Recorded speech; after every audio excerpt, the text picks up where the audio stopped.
Bismillah, alhamdulillahilladzi khalaqana min nafsin wahidah wa khalaqa minha zawjaha wa bassa minhuma rijalan katsiran wa nisaa wa afdhalus salawati wa tamut taslimi ala habibina sayyidina Muhammadin al-mab'uthi rahmatan lil alamin rijalan wa nisaa wa ala alihi wa ashabihi wa dzurriyyatihi ahli sidqi wal wafa wa man tabi'ahum bi ihsanin ila yaumil jazaa.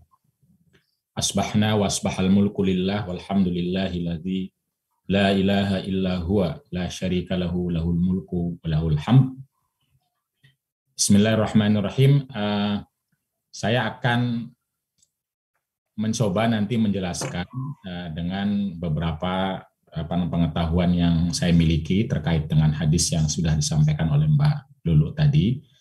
Namun sebelumnya izinkan saya menyapa terlebih dahulu seluruh guru saya, ini banyak sekali, seluruh kolega, sahabat, dan mungkin santri, mahasiswa, mahasiswi, atau teman-teman sekalian semua para jamaah Zoomiyah pada pagi hari ini.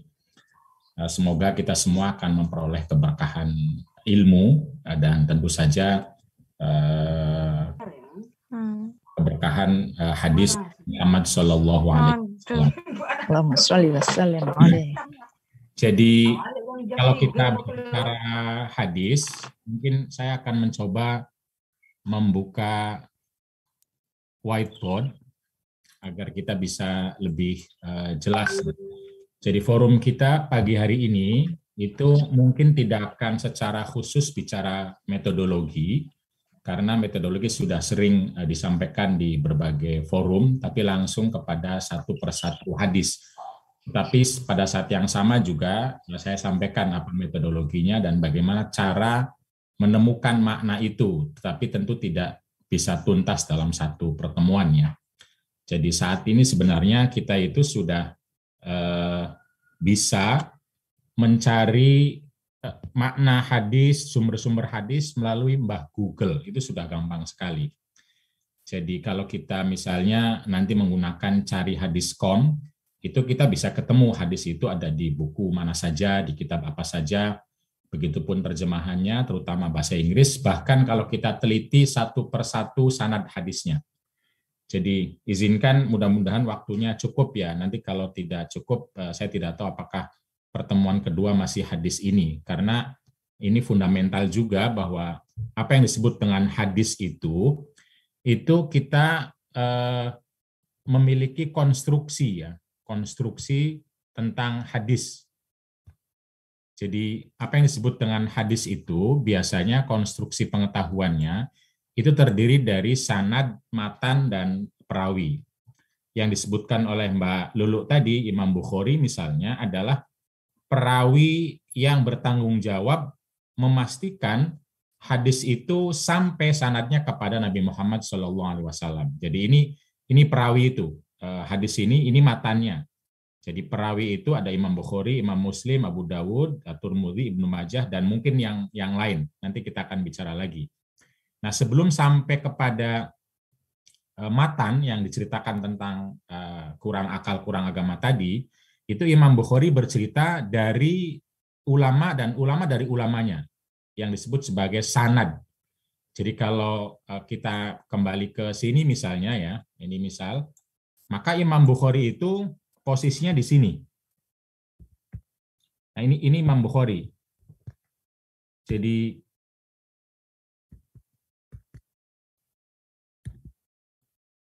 sorry sebentar ya, ini kebesaran ininya.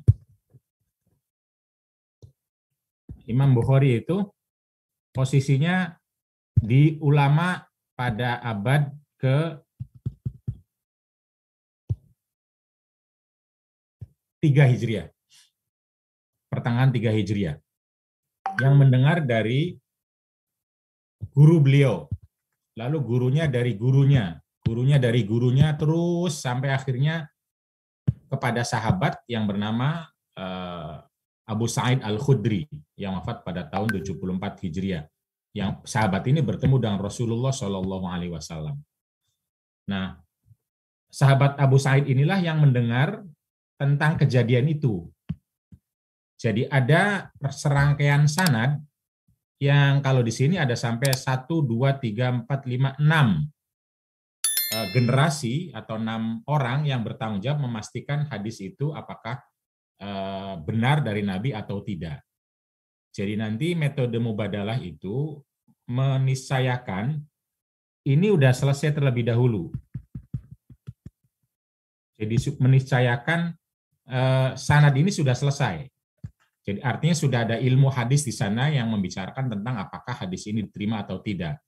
Karena dalam ilmu hadis misalnya satu orang saja gugur, misalnya di sini Muhammad bin Aslam, misalnya itu Muhammad bin Ja'far, itu dengan sendirinya akan gugur hadis itu karena ulama yang ini tidak ketemu dengan ulama yang ini, Zaid bin Aslam ini. Jadi satu saja gugur, maka hadis akan dianggap nggak berlaku atau gugur. Nah ini ilmu sanad, di sana ada ilmunya, nanti kalau ada waktu kita bisa bicara sedikit, tapi intinya, jadi kalau ada orang yang menolak hadis, itu bukan berarti menolak Nabi, tetapi dia bisa jadi faktornya adalah di sanad. Nah ini Imam Bukhari itu adalah imam abad ketiga. Coba bayangkan kalau kita di abad sekarang, sudah abad ke-15 Hijriah. Ini ada 1.200 tahun jenjang antara kita sama Imam Bukhari. Apalagi sama Nabi, itu 15 abad, 1.500 tahun. Artinya, kalau orang mengatakan kata Nabi, tapi dia nggak bisa mempertanggungjawabkan di sini, ini besar kemungkinan atau boleh oleh orang tertentu untuk digugat, betul nggak kita itu dari Nabi gitu. Nah ini problem hadis dibanding dengan Quran. Kalau Quran itu dari mulai pada masa Nabi sampai sekarang sudah disepakati oleh ulama teksnya itu disebut sebagai mutawatir. Nah kalau hadis itu perlu kajian terlebih dahulu. Jadi hadis-hadis yang tersebar di WhatsApp, di Facebook, misalnya di media sosial, itu seharusnya kalau mengikuti ilmu hadis kita menyebutkan siapa yang bertanggung jawab. Apakah Imam Bukhari, apakah Imam Muslim, atau mungkin imam-imam lain, tetapi itu biasanya kualifikasinya lebih rendah dibanding Imam Bukhari, yang bisa jadi ada beberapa ulama tidak sepakat dengan hadis itu, sehingga terjadilah perbedaan ulama tentang menerima atau tidak hadis tersebut. Jadi di sana harus selesai dulu sebelum kita bicara tentang apa itu makna hadis. Jadi kalau misalnya ada ulama atau ada cendekiawan yang bisa jadi menolak hadis ini atau hadis yang lain, itu mungkin persoalannya adalah soal sanad. Soal sanad ini. Jadi kita sampai kepada matan hadis itu dari orang-orang ulama-ulama yang bertanggung jawab, yang karena mereka adalah orang yang dipercaya, maka kita akan mudah menerima hadis itu. Tetapi bagi beberapa ulama tertentu misalnya yang dia mengkaji sendiri, melihat sendiri, lalu ada problem, misalnya di sanad, maka di sana akan terjadi perdebatan. Itu ilmu yang sangat kompleks dan banyak sekali.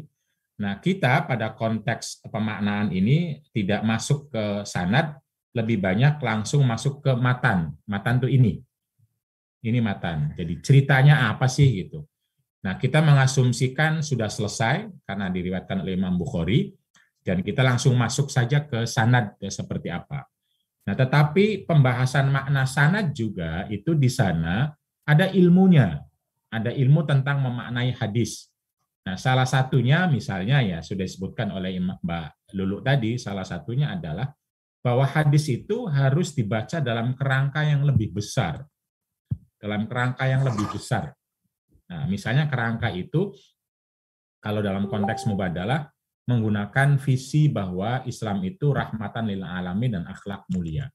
Ini kerangka untuk memaknai hadis itu, bahwa laki-laki dan perempuan adalah sama-sama manusia, sama-sama hamba Allah, sama-sama khalifah fil ard. Yang ini semua banyak sekali ayat dan teks hadisnya.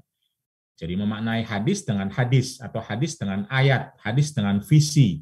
Nah ketika lu kemudian hadis itu secara literal misalnya memunculkan makna yang sepertinya bertentangan dengan visi-visi besar ini, maka biasanya dalam ilmu hadis disebut dengan muskilul hadis.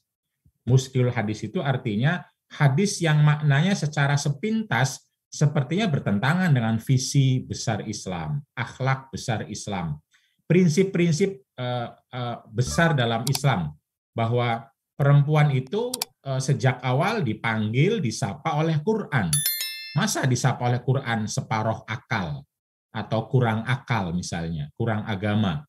Tadi sudah disebutkan oleh Mbak Lulu misalnya, wong tidak sholat, tidak puasa itu diperintahkan oleh Allah dan Nabi, kok dianggap kurang agama? Nah itu artinya berarti bertentangan dengan secara literal, bertentangan dengan prinsip-prinsip bahwa diperintahkan, lalu perempuan menjalankan, malah dianggap kurang agama, itu gimana sih gitu. Itu namanya muskilul hadis.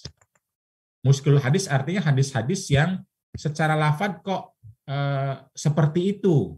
Dan ini banyak sekali di ilmu hadis. Misalnya juga hadis la tadkhulu al jannata ajuzun, bahwa di surga tidak akan masuk orang-orang yang sudah nenek-nenek, kakek-kakek, itu nggak akan masuk. Nah, padahal banyak kakek nenek kita orang-orang soleh-soleha. Apa tuh artinya? Nah, itu nanti ada ilmunya ya. Atau tentang apa namanya? Biasanya hadis-hadis yang menjelaskan tentang antropomorfisme atau mutasyabihat, bahwa perbuatan-perbuatan Tuhan atau Allah atau malaikat itu mirip-mirip manusia, lalu neraka yang lapor, neraka yang menjerit, itu kan seperti manusia, itu apa maknanya gitu. Atau juga bahkan tentang hadis-hadis hukum, di sana banyak sekali. Saya langsung saja masuk ke hadis yang sekarang dibicarakan oleh Mbak Lulu itu, bahwa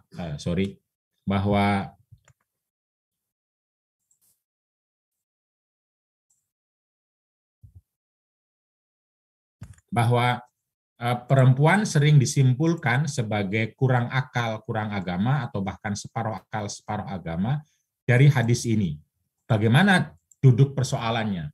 Nah, cuma kalau kita sudah beriman dengan kerangka besar ini ulama yang bicara ini banyak sekali. Misalnya kalau yang terbaru adalah Syekh Yusuf Al-Qaradawi, itu bicara tentang kaifana ta'amalu ma'as sunnah. Di sana ada 10 cara memaknai hadis yang kita harus mengenali agar kita tidak terjebak pada makna-makna literal.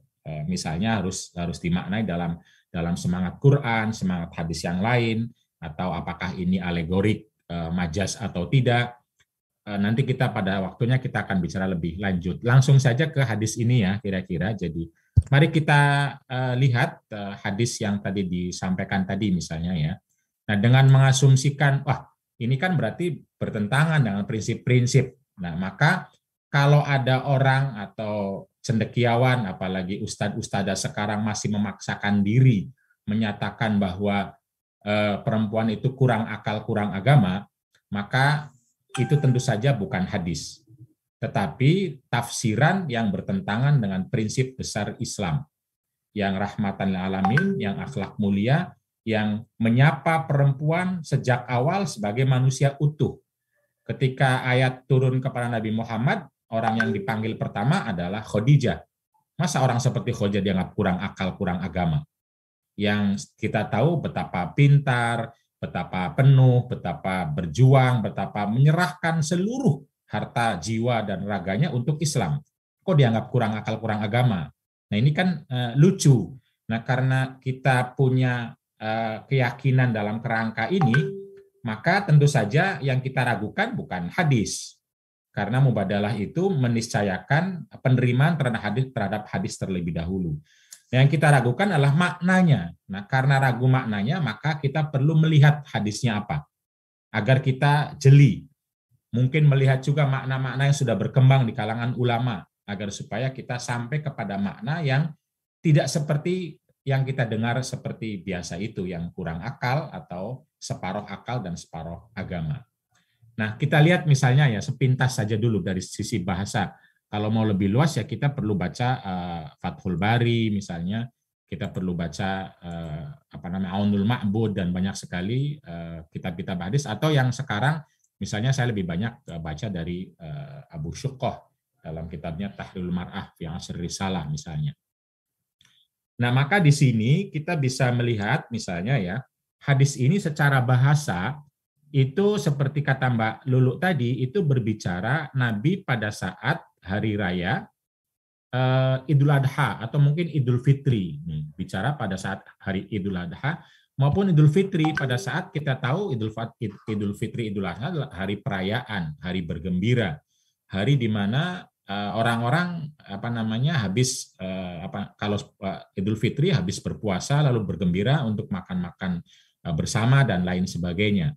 Nah, lalu Nabi bertemu dengan beberapa perempuan dan Nabi mengajak mereka untuk bersedekah. Nah, masa ngajak bersedekah sambil mengatakan kamu kurang akal, kurang beragama, seperti kata Mbak Lulu tadi. Mari kita lihat hadisnya misalnya. Kata-kata hadisnya itu maro'aitu, saya tidak melihat. Nah, ini kadang-kadang nggak dikutip maro'aitunya. Minna kisoti aklin. Nah, min macam-macam artinya. Kalau dibilang sebagian, berarti tidak semuanya. Min itu kan bisa arti bayan, menjelaskan, atau bisa berarti bad, sebagian. Jadi maro'aitu sebagian, berarti tidak semua. Misalnya, naqisotu aklin, perempuan yang dianggap, nah saya bilang dianggap itu memang terjemah, karena saya tidak ingin Nabi yang ngomong. Dianggap itu kalau kita ada terjemahan dalam kurung, itu artinya kalau Anda lihat di buku saya, itu saya kasih dalam kurung. Dalam kurung itu artinya memang tafsir saya, karena saya tidak ingin ini dari Nabi, kata-kata nakisotnya, tetapi Nabi lagi bercerita tentang orang lain nanti ya. Saya tidak melihat perempuan yang dianggap kurang akal dan kurang agama, tetapi dia mampu. Nah, itu kan dianggap, tapi dia mampu. Adhaba, mengalahkan. Lilub birrojuli, mengalahkan siapa? Akal laki-laki. Al-hazimi, yang katanya kokoh dan kuat. Nah, itu kata-kata begitu kira-kira memuji atau menghina atau menganggap kurang akal, atau justru ini orang dianggap kurang akal kok mampu mengalahkan seorang laki-laki yang kuat akalnya sekalipun. Nah, mungkin kita bisa lebih lanjut ya, kalau dalam bahasa Indonesia kita lihat misalnya begini nih. Ini kata-kata bahasa Indonesianya yang lebih sederhana. Kurang akal, kurang agama, tapi sanggup mengalahkan akal seorang laki-laki yang paling kokoh sekalipun. Ini kata-kata masih literal. Apakah kata-kata ini sedang mengatakan kurang akal, atau justru sedang mengatakan, kok hebat sekali ya bisa mengalahkan laki-laki yang katanya kokoh ini.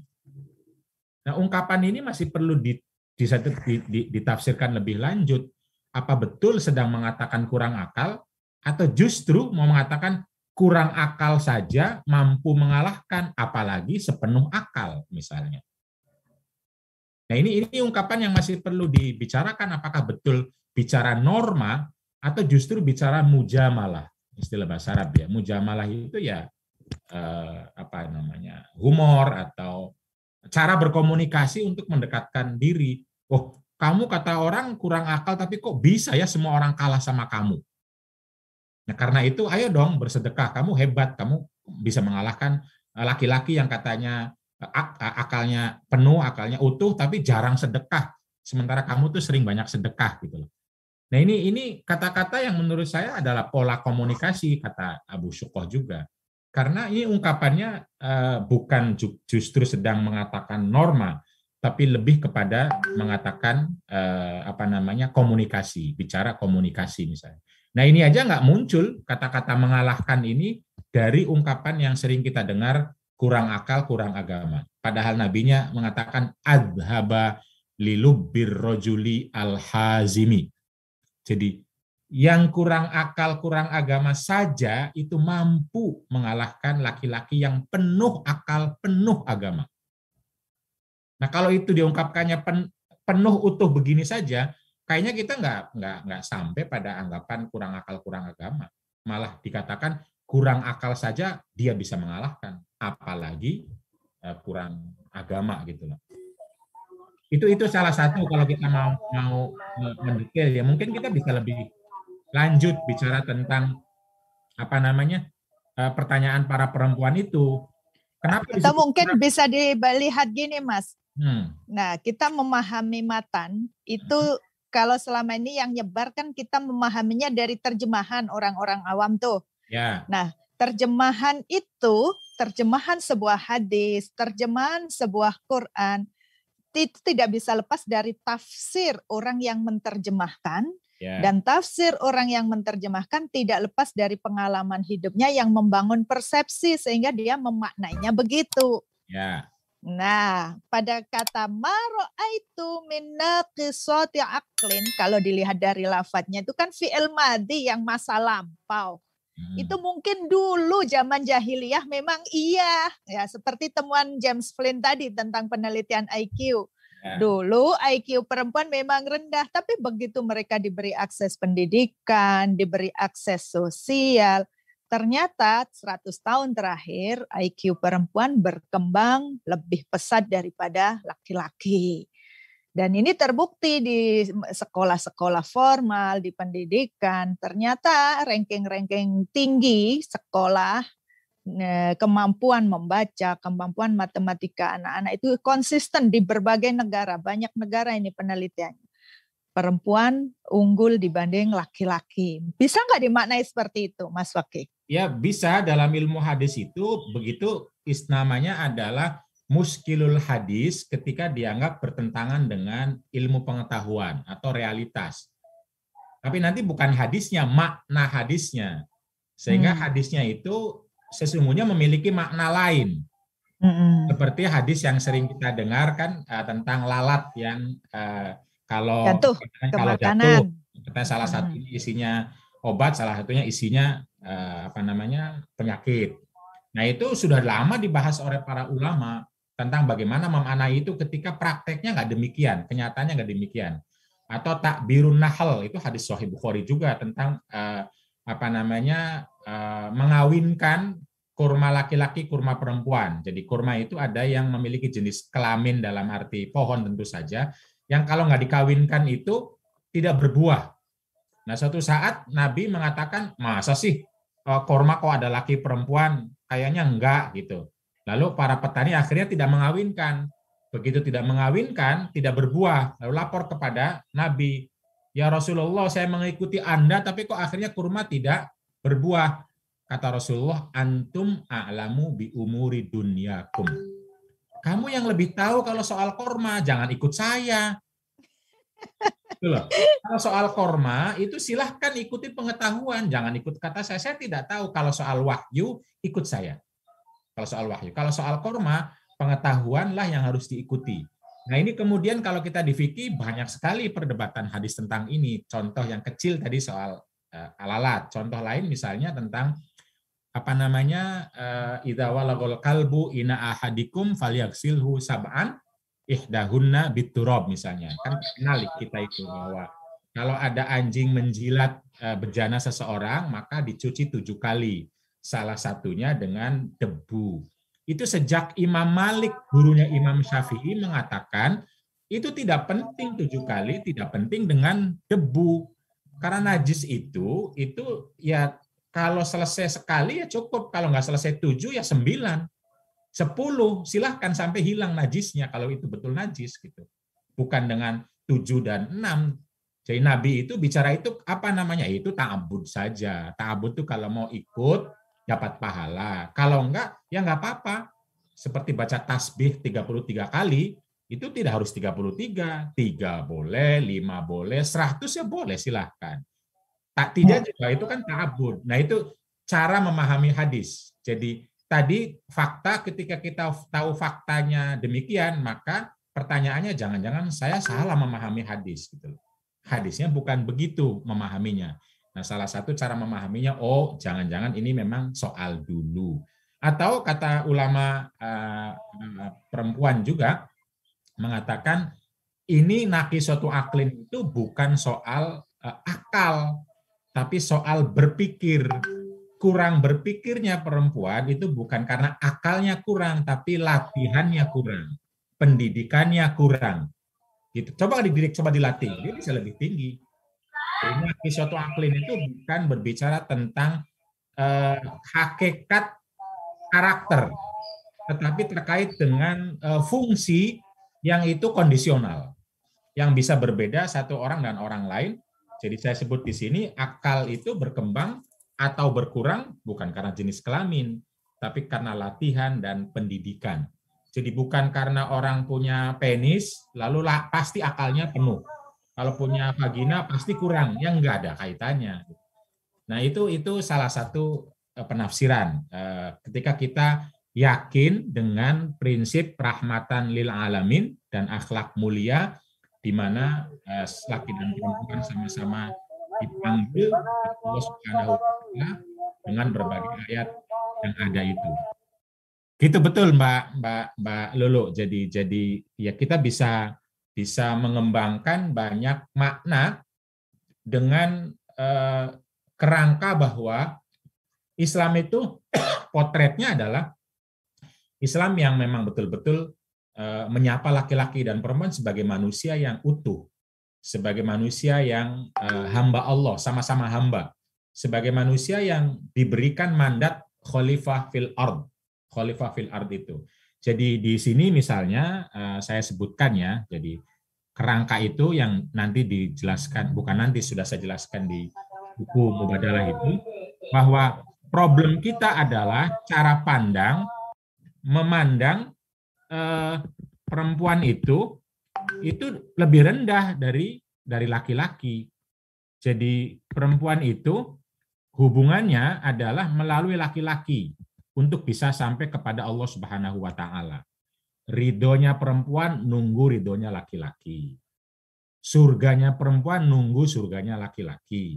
Nah, cara pandang seperti ini bertentangan dengan prinsip besar di mana Allah langsung menyapa wal muslimuna wal muslimat wal mu'minuna wal mu'minat ba'duhum awliya'u ba'd. Dan ya ayyuhalladzina amanu, laki dan perempuan.